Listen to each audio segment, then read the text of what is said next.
May 7. Open thy mouth wide. In Psalms 81:10 it says, I am the Lord thy God which brought thee out of the land of Egypt. Open thy mouth wide and I will fill it. Here the psalmist very clearly reviews the blessedness of opening our mouth to pray and to worship the Lord, seeing he has brought us out of Egypt. In other words, if our mouth is bound, it may imply that we are still bound in the land of Egypt. Those who open their heart and mouth to pray and to praise and adore God will be free from the bondage of Egypt. In verse 11 and 12 it says, My people would not hearken to my voice, and Israel would none of me. So I gave them unto their own heart's lust, and they walked in their own counsels.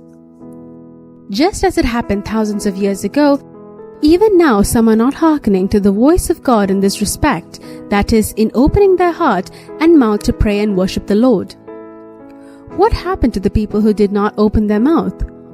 God gave them up to their heart's lust that they may walk in their own counsels. If we are not willing to open up to God, we will not be able to do the will of God.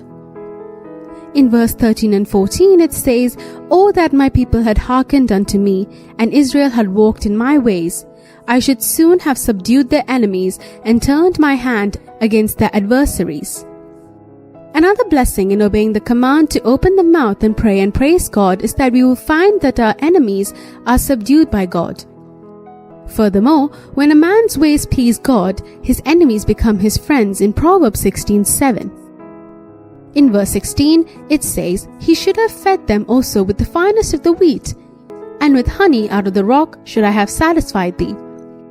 What a blessing in opening the mouth and heart and praising and glorifying God.